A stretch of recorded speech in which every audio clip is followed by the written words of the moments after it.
Crônicas do Amanhecer, por Feijão, Centro Espírita Allan Kardec. Balneário Gaivota, 12 de março de 2017. Desemprego afeta mais de 200 milhões de pessoas ao redor do mundo, 25 milhões na América Latina e mais de 12,3 milhões em nosso país. O sentimento não difere em todas as categorias sociais, econômicas, regiões do país, tipos e tamanho de cidades, ou seja, a maioria das pessoas identifica no desemprego a matriz do sofrimento de milhões de pessoas. Pais de família, crianças, jovens, adultos e idosos.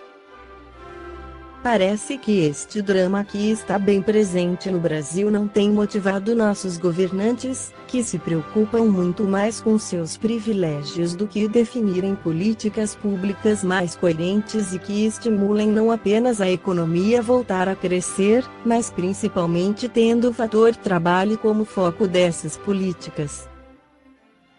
Os espíritos superiores afirmam tudo na natureza trabalha. Quando se fala em trabalho, normalmente se pensa em dinheiro. Inconscientemente, as pessoas associam trabalho apenas com trabalho profissional. Na verdade, trabalho está ligado à ideia de ação, de atividade. As pessoas mais saudáveis, do ponto de vista emocional, são aquelas que mais produzem. O ocioso nunca lega algo de útil para a humanidade. Diz Sérgio Luiz da Silva Lopes no livro Leis Morais e Saúde Mental que o trabalho é lei da natureza, portanto é lei também para a saúde mental. Um dos sinais de doença mental é exatamente a inatividade da pessoa. Quem está doente não encontra recursos para fazer alguma coisa. Centraliza-se em torno do seu problema. Esse é um tormento muito grande para a própria pessoa. É como quem está de fora não entender isso. Pensa-se que bastaria orientar a pessoa para ela fazer alguma coisa, e então o problema estaria resolvido. Muita gente pensa que apenas mandando alguém trabalhar conseguirá com isso a cura de dificuldades. Quando alguém está com depressão, ouve-se muito isso: levante daí, vá trabalhar, que essa depressão é falta do que fazer. Não é tão simples assim. Quem já teve depressão sabe que o problema não é não querer levantar da cama, e sim não conseguir encontrar forças para levantar da cama. É importante não reduzir a problemática da saúde mental a meramente uma questão de atividade e trabalho. Ainda que, para todo aquele que queira recuperar-se mais rapidamente, seja preciso esforçar-se no sentido de preencher o seu tempo com alguma atividade útil, dentro das suas possibilidades. Ocupar as mãos é uma boa medida. Mãos ocupadas indicam, na maior parte das vezes, mente ocupada. Toda ocupação útil é trabalho, diz o Espírito de Verdade. A noção de utilidade deve começar primeiramente para quem executa o trabalho.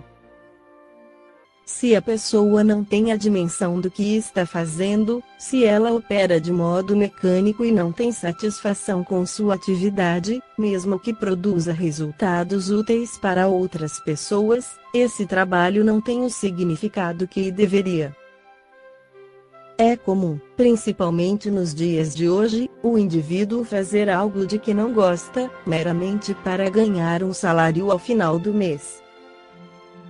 Muitas vezes trabalha de modo monótono e empobrecedor, vivenciando o trabalho como algo ruim. Não é à toa que as estatísticas mostram a manhã de segunda-feira como o momento da semana em que as pessoas mais adoecem. Há uma tendência no mundo moderno de as pessoas se iludirem pensando que é possível trabalhar somente tendo prazer. Criou-se a fantasia de que se pode viver sem uma parcela de esforço e renúncia. De tal forma isso é importante que, diante de pequenos dissabores, invariavelmente as pessoas desistem de seus empreendimentos, não esperam o tempo suficiente para alcançar resultados e se tornam infelizes com muita rapidez. É uma época de muita intolerância a frustrações, como se obstáculos e dificuldades fossem doenças. Por melhor que seja a atividade que a pessoa exerça, chegará um dia em que ela terá cansaço e preguiça de ter que acordar todos os dias no mesmo horário. Virá inevitavelmente a rotina, e as coisas parecerão sem tanta graça. Isso não significa que o indivíduo tenha que trocar de emprego ou de atividade, e sim que ele tem de renovar a atitude diante do que faz. Isso vale para as relações afetivas também, principalmente no casamento. Trabalhar, envolver-se numa ocupação comum, deve estar acompanhado de um trabalho interior constante. Caso isso não seja feito, rapidamente a atividade perderá o valor. Esse trabalho interior diz respeito à pessoa dar-se conta, de forma regular, de tudo o que já tem na sua vida. O que já alcançou, o que a vida já lhe deu. Poder comparar suas condições no passado, como vivia, o que possuía e o que tem no presente. É muito comum o ser humano ficar insatisfeito rapidamente e esquecer o quanto desejou ter um emprego, por exemplo. Enquanto está desempregado, aceita qualquer trabalho, mas quando consegue algum, em pouco tempo passa a julgá-lo ruim e a sentir-se infeliz novamente. Trabalhar-se interiormente para ser reconhecido com o que possui em sua vida é uma qualidade imprescindível para a saúde mental de qualquer pessoa. Caso ela não exercite essa habilidade interior, dificilmente terá satisfação em sua vida. O trabalho sem repouso torna-se um vício. Da mesma forma que, como qualquer outro vício, a pessoa fica dependente do trabalho, não consegue viver sem ele, faz abstinência quando não está trabalhando, tornando-se irritadiça, mal-humorada e uma péssima companhia para os outros. Por trás de uma pessoa desmedidamente ambiciosa, existe, frequentemente, uma pessoa viciada em ter que jazer coisas, que se sente extremamente infeliz e ocupa seu tempo apenas com trabalho, como que para preencher um vazio interior. Repousar não significa ficar inerte. Da mesma forma, a meditação e a prece são atividades para o espírito. Parar algumas vezes ao dia, olhar para dentro de si, conectar-se com as dimensões superiores da vida é passo importante na aquisição do equilíbrio emocional e espiritual. Muitas saídas na nossa vida surgem quando nós paramos.